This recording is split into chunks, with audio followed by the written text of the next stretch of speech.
Welcome, everybody. Thanks for being here today. It's an important day here in Minneapolis, and we have some thoughts to share with you. I'm happy to be joined by some of the great leaders in the state of Minnesota. Of course, I've got Congressman Steve Stauber here with me from Minnesota's 8th District.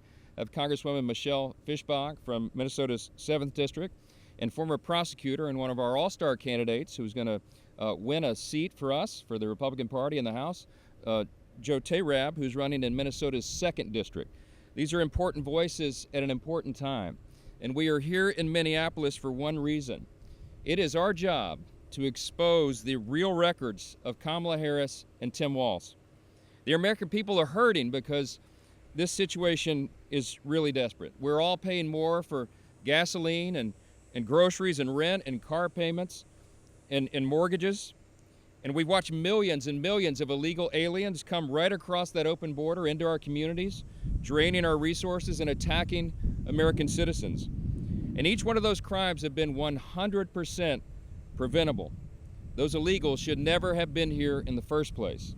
But the Biden-Harris administration opened the border wide.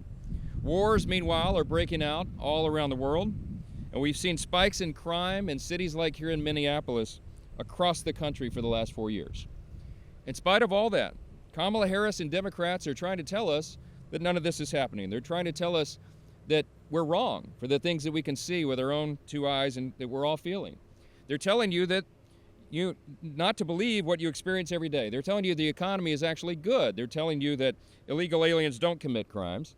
It's the largest gaslighting operation in the history of American politics, and it's as absurd as it is offensive. This is not some kind of political game.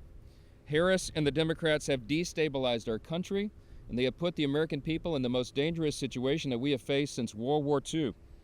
4 more years of these policies are simply unthinkable. But after being in control and in power for the last 4 years, they spent their entire Democrat National Convention blaming Donald Trump for their failures. And Kamala Harris says, don't worry about it. She says, don't worry. All these important issues will be solved on day 1 of her administration. It's a total charade. She expects the American people to look the other way and pretend as though she is not the sitting vice president of the United States. She should fix all these problems right now, but she is unable and unwilling to do so. She won't ever do so. The American people have suffered through 3.5 horrible years of Kamala Harris's agenda, and we cannot afford 4 more of those. It's no wonder why, after 35 days since she was given the Democrat coronation as the nominee, despite not receiving a single vote, Kamala Harris has refused to do a serious news interview or to take questions from voters. Yet, while she hides from the media, we are here and we are telling the important story about the facts. This is about facts over fantasy. It's about record over rhetoric. Kamala Harris and Tim Walz's records are absolutely horrible. The building behind me stands as one enduring symbol of those destructive records, and Minneapolis is a very important part of this story. It was 4 years ago that this police precinct, the 3rd precinct, right behind us, and this entire neighborhood were burned, including the Target store across the street and family businesses like the Hexagon that had been a part of this community since the 1930s. Overall, more than 1,500 buildings in the city of Minneapolis here and the surrounding area were damaged or destroyed, totaling upwards of $500 million in damages. Right here, the hopes and dreams of countless small business owners and families literally went up in smoke. And as you can see from the charred and barricaded building right behind us here, 4 years later, this community still has not recovered from the aftermath. But it didn't have to be this way. It's about the leadership. Look, we all recognize that peaceful protests are protected by our Constitution, and that's no different for those that happened after the murder of George Floyd. But when the protest turned into violent, destructive riots here in Minnesota, Governor Tim Walz enabled them. Tim Walz and Democrats in Minnesota allowed Minneapolis to burn for nearly an entire day before doing anything at all. And this, of course, was after rioters had taken over the 3rd precinct right here behind me, and fires burned across the city. During that dangerous time, Tim Walz failed his people. And under his tenure, these are some very important, very raw facts. The police force here shrunk by nearly 40%. Violent crimes surged 30%. Murders in Minneapolis surged 73%. Nearly 50,000 people left Minnesota between 2020 and 2022, and the impacts continue to linger. Minneapolis has seen increases in property damage, motor vehicle theft, and aggravated assault this year compared to just last year. And while Tim Walz let Minnesota burn, it was Kamala Harris who poured gasoline on the flames by helping to bail out those who held the matches. 5 days after the riots began, and there were millions of dollars in destruction, Kamala Harris helped raise money not for the people whose businesses were being destroyed or the livelihoods ruined, but for the criminals who destroyed them. Overall, Kamala supported funds paid bail for a twice-convicted rapist, a man accused of sexually assaulting an 18-year-old girl, and a serial domestic abuser. In fact, a number of those. One man freed by the fund even went on to commit murder. Tragically, Harris's actions supporting this fund were par for the course for the weak-on-crime radical Democrats who have reduced penalties for violent crimes. They have pushed to end cash bail and decriminalize illegal border crossings and pushed to defund the police across our country. The riots that began here and Kamala Harris's endorsement of them set off a summer of love, as the radical and anarchists described it, but it was really a summer of destruction. And we will not forget that, and the American people will not forget that. But it's not just crime where Kamala Harris and Tim Walz failed the American people. It's impossible to ignore the economy. Since January 2021, the average Minnesota household has had to pay more than $1,200 more per month for living expenses. That's due to their inflation. Overall, prices here in Minneapolis are up 22% from the start of Walz's tenure, just as prices are up 20% nationally under Kamala Harris. It's clear that Harris and Walz think they can trick the American people into supporting them, but the people are smarter than that. They know exactly what's going on. Tim Walz talks about freedom and minding your own business in his convention speech. What a joke. He is the governor that set up the snitch line during COVID for neighbors to tell on each other if somebody dared to go on their front porch for a breath of fresh air. It's now documented that Tim Walz embellished his military record, and he used that to get elected over and over. Tim Walz praised big government socialism. He opposed construction of the border wall. He supports allowing boys and girls sports and the mutilation of children without parental consent. He opposes voter ID. He signed a bill allowing convicted felons to vote before their probation or parole ended. And he wants to give driver's license to the millions of illegal migrants that Kamala Harris has allowed into our country. From their records on the riots and crime to the economy to woke ideology and to the border, Kamala Harris and Tim Walz are simply too extreme for the American people. Could this country survive this team of San Francisco radicals and big government socialists? Could we survive 4 years of them in charge of our domestic and foreign policy? Heaven help us. I'm going to turn it over to these leaders here locally who can tell you a little bit more about this. And the first that I'll turn it over to is Minnesota's Congressman Pete Stauber from the 8th District. Pete? Thank you very much, Mr. Speaker. For those of you who don't know me, I'm Pete Stauber. I have the privilege of representing Minnesota's 8th Congressional District, which is Northeast Minnesota. I spent 23 years as a police officer, 22 of them in my hometown of Duluth. In 2020, it was devastating to watch Minneapolis burn, and it was devastating to watch this 3rd precinct being taken over by rioters and violent protesters. When the governor and other elected leaders said, quote, "let them take it," that hurt law enforcement, not only in Minnesota, but across this nation. We all saw the officers running down this alley, heading up 2 blocks for safety, leaving this precinct. That set the tone for the nation and the world. As my brothers and sisters in the blue and brown were being assaulted violently, being shot at, Kamala Harris was trying to raise money to bail those same violent protesters out, to continue the devastation in this community. I will say to the residents of Minneapolis, to the business owners of Minneapolis, and to the police officers, the men and women in the Minneapolis Police Department. They failed you, and it's unacceptable. The recruitment, retention, morale of law enforcement is as low as it's ever been. Law enforcement is an honorable, noble profession, and we want more great men and women to come in and serve their communities. I will tell you, I have been a victim of 2 violent gun crimes. And during those protests, when our officers were being shot at, they should have been arrested and put in jail, not bailed out by somebody who now wants to be our commander-in-chief. And as Minneapolis was burning, Tim Walz put his finger in the air and tried to figure out which way the political winds were blowing. And we know that because afterwards he says it was an abject failure. He admitted that he failed. Abject failure.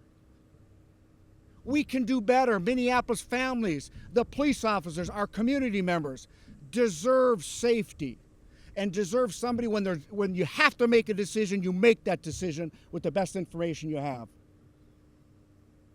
And by the way,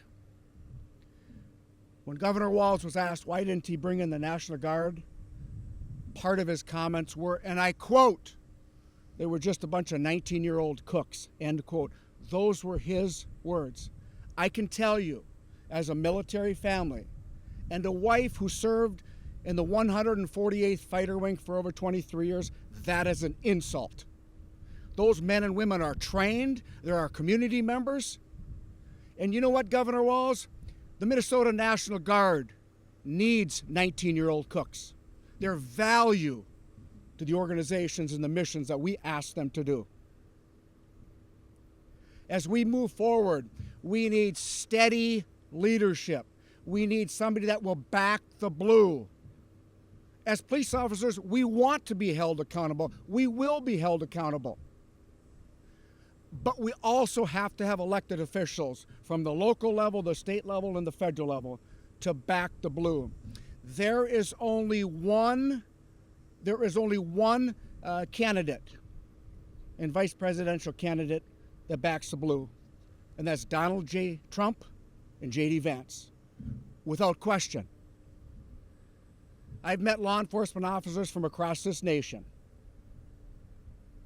Almost all of them are disappointed in the behavior of our governor during the riots and Kamala Harris trying to bail the rioters out so they could assault our police officers and our community members.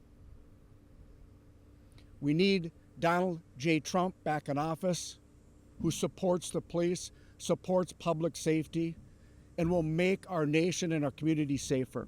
So with that being said, I want to now introduce my good colleague and friend, Representative Michelle Fischbach. Well, thank you very much. And as a lifelong Minnesotan, I watched, along with other Minnesotans, as Minneapolis burned. I watched as Governor Walz did nothing to stop it. And I watched as Governor Walz deserted law enforcement and gave up the 3rd Precinct. I watched as Governor Walz let law enforcement down and let the people of Minnesota down. And then we watched as Kamala Harris put together bail money for those rioters. The riots in Minnesota show what a Harris-Walz administration would do. They will let law enforcement down. They will disrespect law enforcement. They will let the people of our country down. I am grateful to be here today with Speaker Johnson, and he told you about those things, about what a Harris-Walz administration would do. And we will point out the harm that Governor Walz has done to public safety in Minnesota. We need to elect President Trump, and I'm incredibly proud to be here today with Joe Tarab, who will put public safety as a priority when he is elected. He will put law enforcement as a priority when he is elected. He will put the safety of Minnesotans as a priority. And I am proud to be here today with him because these are the kinds of people that we need to elect to make sure that Congress is doing what we need to ensure the safety of the people of Minnesota. And I am proud to be here and introduce Joe as our next congressman from Minnesota's 2nd District. Thank you. Thank you. Thank you, Congresswoman Fischbach, and thank you, Speaker Johnson, for being here. This is extremely sobering to be here in front of the 3rd Precinct, but it's also personal to me. I'm the proud son of an immigrant from Sudan, but also my mom grew up in Minneapolis here. And so this is personal to me, not only because of that, but also because of what my job was for 4 years as a federal prosecutor at the United States Attorney's Office. You know, Tim Walz sat on his hands for days and let our city burn, and people like in my office and myself had to fill that gap. We had to charge people who threw Molotov cocktails into a courthouse like I did in the 2nd District, or 2 criminals who tried to burn down a small mom and pop small business over in St. Paul and ransack places like Target that we're just a few feet from away right now. But I think a microcosm of the power vacuum that Tim Walz created is a place at the George Floyd Square at 38th in Chicago, just about a mile west of here. That's a place where these radical criminal protesters took over the George Floyd Square. They created an autonomous zone. They blocked out law enforcement. And wouldn't you know, crime went up. 7 murders in the George Floyd Square. Widespread drug trafficking. And we had to charge those Bloods criminal street gang members that went into that void that was created by Tim Walz and his enablers. And one of those Bloods criminal street gang members that I charged and that we charged as a team was Michael Burrell, who's going to stand trial here in a few weeks here in Minnesota. And Michael Burrell's brother is Mayan Burrell. I want to focus on Mayan Burrell because he's also a microcosm of the failure of Tim Walz. Mayan Burrell, as many people here might know, shot and killed an 11-year-old girl, Taisha Edwards, in North Minneapolis. She was caught in the crossfire of a gang shooting. Mayan Burrell was convicted, sentenced to a life term of imprisonment in prison. And then after the calls of the defund the police movement, he was eventually commuted. His sentence was commuted by none other than Tim Walz, a murderer who was set free by Tim Walz. And Mayan Burrell was set free. And what did he do after just being off of probation for 3 months? He went back into crime. He got caught with a gun and drugs right here in the Twin Cities. You know what? You think a guy like that, a murderer who was released by Tim Walz, maybe he shouldn't be set free. Well, you know who thought otherwise was the Minnesota Freedom Fund, the fund that Kamala Harris was soliciting funds for during the riots. Kamala Harris, Tim Walz, and the people that enable them, like my opponent, Angie Craig, who's a lockstep for the failed Biden-Harris agenda, that's what's caused this mess, a power vacuum. We need to end that. We're going to end that on day one when we elect Donald J. Trump as president. We're going to end that on day one when we grow the Republican House majority. And that's why I'm proud to be in the fight. I'm proud to be in the fight next to Congressman Stauber and Congresswoman Fischbach, and especially our leader, Speaker of the House, Mike Johnson. Thank you so much, and thank you so much for your leadership, Speaker Johnson. Well, we'll conclude this by just reminding you and take a couple questions, but remind you that, again, this election is about fact over fantasy. It's about record over rhetoric. And every single American voter needs to ask themselves, are me and my family going to be more safe, more secure, more prosperous under the Trump-Vance ticket or under the Harris-Walz ticket?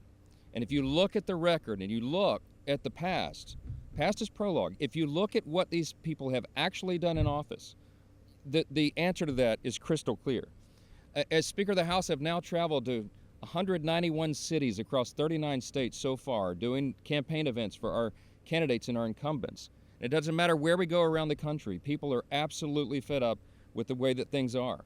As I meet with families and police officers, as I have done here in Minneapolis, I meet with veterans, I meet with business owners across this country. They hear their concerns. One thing is absolutely clear. Kamala Harris and Tim Walz are too extreme for America. Their records here in Minneapolis and in the White House have shown us all the proof that we need. The choice in this election could not be clearer. Here are some more undisputable facts. Remember, fact over fantasy. The facts are that under President Donald Trump, our border was secure. Our streets were safer. Our economy was the strongest in history for every community. Our allies respected us and our enemies feared us. Donald Trump and J.D. Vance are running to fix our broken economy, to secure that border once and for all, and put us back on a path to peace through strength. Unlike the woke left, they have the backs of every hardworking American citizen. So do the Republicans in Congress. And especially we have the backs of our law enforcement, and our voters know it. Working together, and because of great House incumbents and candidates like Joe Tayrab, I am confident that we are going to grow our House majority. I believe very strongly that we are going to win back Republican control of the Senate, and I believe that Donald Trump and J.D. Vance are going to be headed to the White House. And despite what the mainstream media says, Kamala Harris and Tim Walz's radical records make our path to grow the majority even easier. And when we do, we'll work day in and day out to deliver solutions that American families desperately need from our leadership right now. To all the brave Americans who serve in law enforcement, let us just conclude here today by saying this. We hear you, we support you as we always have, and we stand with you against the onslaught of attacks that you take every day as you risk your lives to serve these communities. And to the people of Minneapolis and cities just like this across America, we will not stand for lawlessness and soft on crime policies and a crippling economy. We'll continue to speak out about the radical and disastrous records of Kamala Harris and Tim Walz, and come November, with President Trump and with a new Republican Senate, we will begin our urgent work in earnest to make America great again. With that, if you have a couple questions, we'll take them now. Yes, sir. Go ahead. Like Jackson, do you want me to that?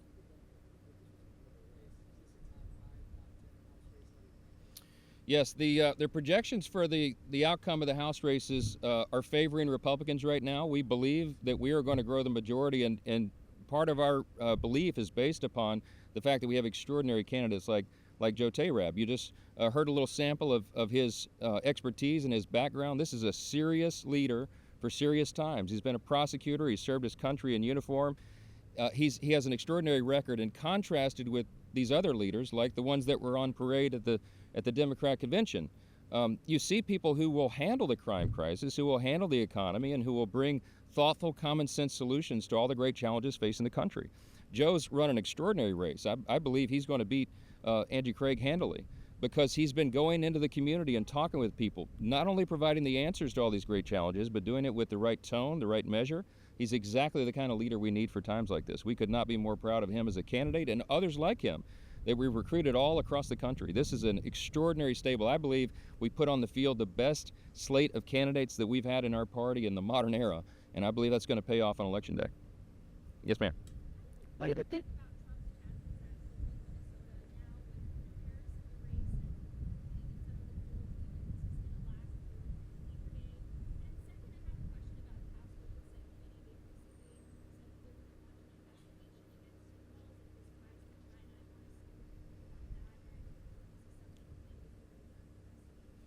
It is. With regard to the polls, I mean, obviously the Democrats are on a sugar high. Everybody's acknowledged that, and I think that gets real after Labor Day. If you look over the history of all presidential election years, I mean, that's when people really begin to pay attention. So the rhetoric and the little bounce they get out of the convention is always expected. But I think that Kamala Harris is about to be put to the real test. She's stuck to the teleprompters pretty carefully, as you've noticed, since she was coronated. As we noted, she's not done a serious interview, and she's not submitted to questions from the media. But she can't do that for the next 70 days. And I think that the more people hear from her, the less and less confidence they will have, and the more alarmed they'll be by her actual record. And that's what we're here to highlight today. I think these polls are going to change pretty dramatically for the next 70 days, and I believe that we're going to be victorious on Election Day because the stakes are so very high, and everybody recognizes that around the country. With regard to the Oversight Committee, I do think it's an appropriate thing for them to be looking into. The House Oversight Committee has a pretty broad jurisdiction, and one of the things that they're tasked with doing is safeguarding the American people, looking into to things that are questionable. And with regard to China, that's our closest peer-to-peer adversary right now. China is our greatest national security threat next to the national debt. And we have to take it very seriously. And the allegations that have been made against Tim Walz are quite serious. He has seemingly, on the surface, he seems to have quite a bit of connections to China. He's certainly traveled there a lot, seems to really aspire to their policies, and that Marxist socialist ideology is something that I think is going to alarm the American people when they understand what it really means and what his connection is. Yes, sir. I said earlier that signed a pledge to all ago, a year and a half ago. Got and get legislation for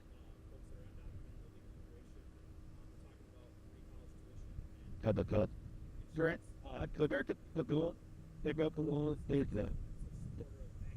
but they Yeah, it's a great question. One of the things that we're all very alarmed about is that Tim Walz not only supports the wide open border, obviously, by his actions and his statements, but he also, through his policies and his practices, he has created this state as a magnet. He has offered benefits to seemingly invite illegals to come into this state.